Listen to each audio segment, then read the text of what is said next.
Ce bruit, ce n'est pas une Dreamcast qu'on est en train d'égorger. C'est une console de jeux vidéo de 1999 qui réclame une adresse IP au réseau téléphonique commuté. À une époque où la ligne servait encore principalement à téléphoner, Sega a décidé de l'occuper pour faire rentrer Internet dans ton salon. Et pas un petit réseau fermé, pas un Minitel déguisé avec Sonic dessus, non, le vrai Internet.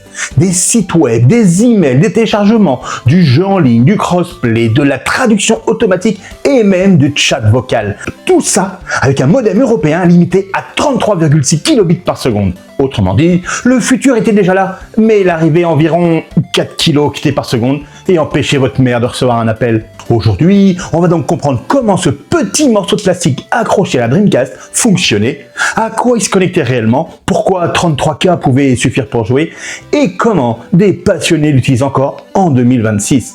Et comme toujours, si tu apprends au moins un truc dans cette vidéo, tu connais le pacte, tu t'abonnes. La Dreamcast sort en Europe le 14 octobre 1999.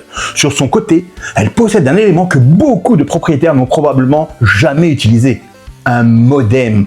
Il paraît presque intégré à la coque, mais il est en réalité amovible. Et ce détail est très important. Sega savait déjà que les technologies de connexion allaient évoluer. Le modem n'était donc pas soudé définitivement dans la machine. Il pouvait être remplacé par un autre module. La Dreamcast européenne reçoit un modèle 33,6K.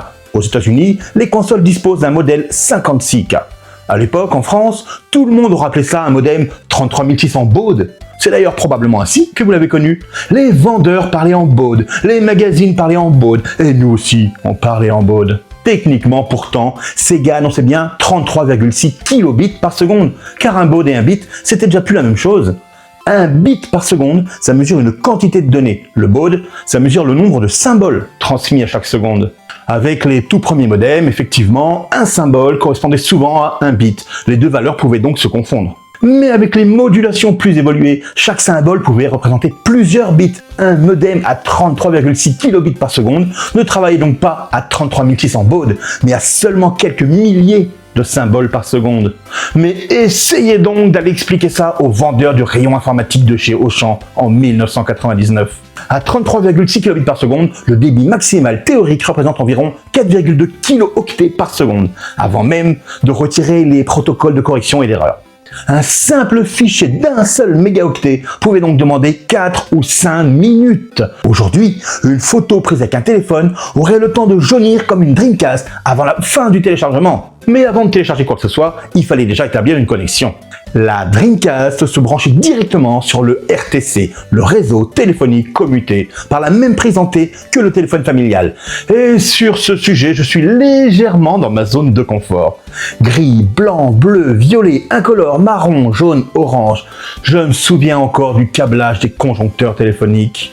Quand j'étais jeune, j'ai travaillé un petit peu chez Orange en production et j'ai aussi travaillé sur le RNIS et j'ai toujours quelque part mes cours de BTS Electrotech qui traînent entre deux cartouches de Master System.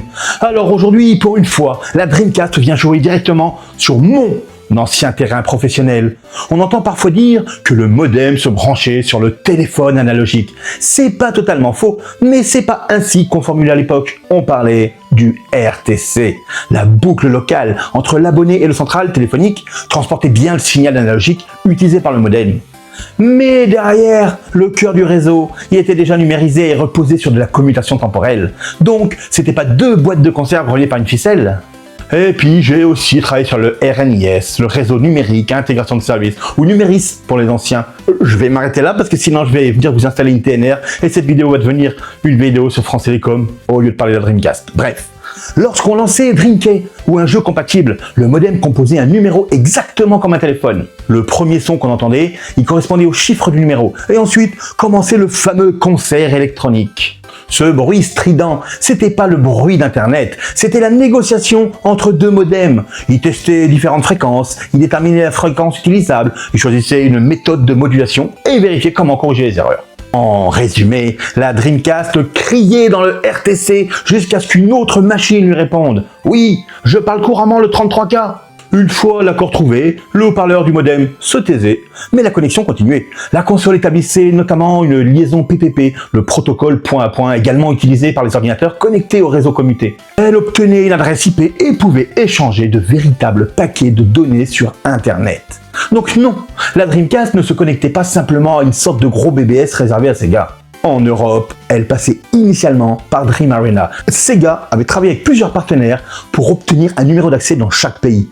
Dream Arena servait de portail d'accueil. On y trouvait des actualités, des concours, des forums, des espaces de discussion, une adresse électronique et différents services liés au jeu. Mais on pouvait aussi quitter ce portail et saisir une véritable adresse web. C'était donc pas un jardin totalement fermé dans lequel Sega aurait planté 3 pages et une photo de Sonic. Le disque Dreamcast fourni avec la console, il contenait un véritable navigateur. Il n'était pas enregistré définitivement dans la Dreamcast, il se trouvait sur le disque, ce qui permettait à Sega de le faire évoluer en distribuant des nouvelles versions. Une mise à jour du navigateur à l'époque, c'était donc un nouveau disque dans ta boîte aux lettres. Avec Dreamcast, on pouvait consulter des vrais sites, utiliser un moteur de recherche, envoyer des emails et télécharger des fichiers directement sur la carte mémoire. Google existait depuis à peine un an lorsque la Dreamcast est arrivée en Europe. Il était donc parfaitement possible de consulter depuis sa télévision un moteur de recherche qui venait lui-même pratiquement de naître. Évidemment, taper une adresse avec la manette, c'était une expérience capable de vous faire regretter le cadran rotatif du téléphone. Sega commercialisait donc un clavier et une souris officielle. Avec ses accessoires, la Dreamcast pouvait presque devenir l'ordinateur familial du pauvre. Ou l'ordinateur familial de celui qui avait bien un ordinateur, mais dont les parents refusaient qu'il reste dans la chambre. Dreamcast possédait même un petit secret. Dans sa première version, quand on tapait à bout de 2 points, dans la barre d'adresse, ça lançait une vidéo cachée qui montrait les crédits du navigateur. Même le logiciel pour aller sur internet avait son propre easter egg. Mais l'accès à Dream Arena n'était pas totalement gratuit. Il n'y avait pas nécessairement d'abonnement internet supplémentaire à payer, mais la communication téléphonique, elle restait facturée au tarif local. Plus on restait connecté, plus le compteur tournait. Le futur avait donc une faiblesse, et il apparaissait ensuite sur ta facture France Télécom. Et surtout, pendant la connexion, la ligne était occupée. Si quelqu'un essayait d'appeler, il tombait sur la tonalité occupée. Et si une personne décrochait un autre téléphone dans la maison, elle entendait des cris électroniques et elle pouvait même interrompre la partie. Le contrôle parental le plus efficace de l'an 2000, c'était donc simplement « Raccroche, j'attends un coup de téléphone !» Le plus étrange, c'est qu'au lancement européen de la Dreamcast, le modem était déjà présent, Dream Arena fonctionnait, mais aucun jeu européen ne permettait encore réellement de jouer en ligne. Sega avait construit l'autoroute avant d'avoir livré les voitures. Le premier véritable ambassadeur du jeu en ligne européen, ce sera Chuchu Rocket en juin 2000. Et Sega s'est pas contenté de le vendre, les utilisateurs inscrits sur Dream Arena pouvaient demander gratuitement leur exemplaire qui arrivait physiquement par courrier. Il fallait donc se connecter à Internet pour commander un jeu offert sur un disque afin de pouvoir retourner sur Internet avec ce disque. Le dématérialiser en l'an 2000 impliquait encore ton facteur. Chuchu Rocket, lui, permettait à 4 joueurs de s'affronter en ligne. On pouvait également créer des niveaux, les envoyer et télécharger ceux fabriqués par d'autres joueurs. On a vu déjà du contenu généré par les utilisateurs du téléchargement et du multijoueur connecté. Le tout dans un jeu où des souris tentent de monter dans des fusées sans se faire manger par des chats. Il manque finalement que les microtransactions pour obtenir l'expérience complète de 2026. Mais comment pouvait-on jouer avec seulement 33,6 kilobits par seconde ? Tout simplement parce que le modem n'avait pas besoin d'envoyer le jeu. Les graphismes, les musiques, les décors et les animations, elles étaient déjà sur le GD-ROM de chaque joueur.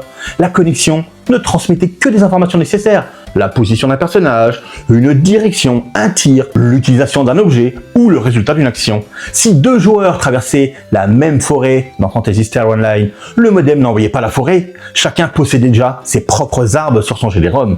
Il disait seulement « Le joueur se trouve ici et vient de frapper cette créature ».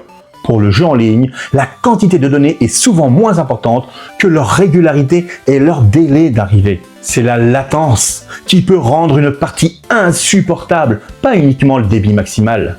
Les développeurs devaient donc limiter le nombre de joueurs, prévoir des pertes de connexion et optimiser chaque échange. Certaines productions sont même allées plus loin en mélangeant les machines.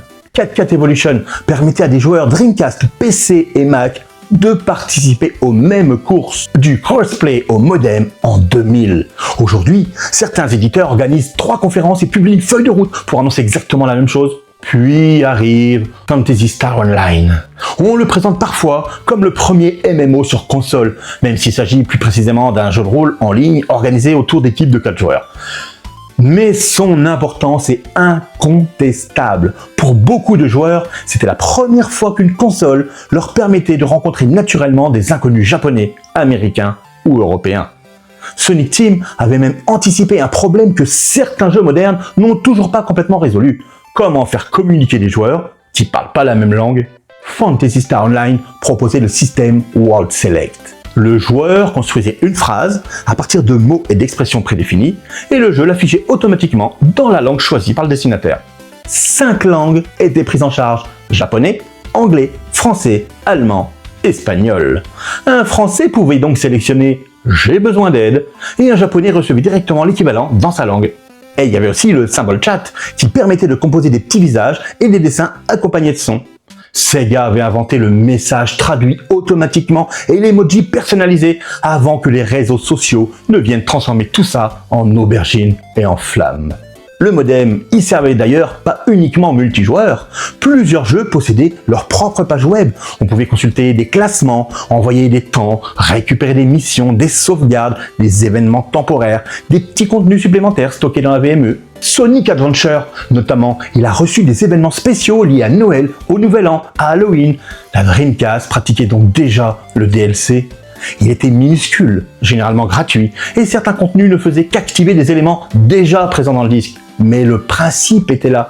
La VMU pouvait même recevoir des petits jeux téléchargeables et les emporter en dehors de la console. Internet ne se contentait plus de relier les joueurs, il faisait circuler du contenu entre la console, la carte mémoire et les jeux. Et Sega expérimentait aussi la voix. Planet Ring, sorti uniquement en Europe, il réunissait plusieurs mini-jeux en ligne et permettait d'utiliser un micro pour parler aux autres participants. Jeux en ligne, crossplay, téléchargement, messagerie, traduction automatique et chat vocal. Presque tous les éléments des services modernes existaient déjà. Seulement, ils étaient répartis dans différents jeux, parfois limités à certaines régions et connectés au RTC par une machine qui faisait... Sega y avait déjà prévu l'après-modem, puisque le module était amovible. Il avait inventé un module qui remplaçait le modem et qui ajoutait une prise Ethernet compatible 10 et 100 mégabits. L'accessoire ne sortira jamais officiellement en Europe et très peu de jeux l'exploiteront. C'est là que la modularité visionnaire de Sega rencontre la réalité. Remplacer le modem ne suffisait pas. Chaque jeu devait avoir été spécialement programmé pour reconnaître l'adaptateur. On pouvait donc posséder une connexion 100 fois plus rapide et découvrir que son jeu exigeait toujours le vieux modem.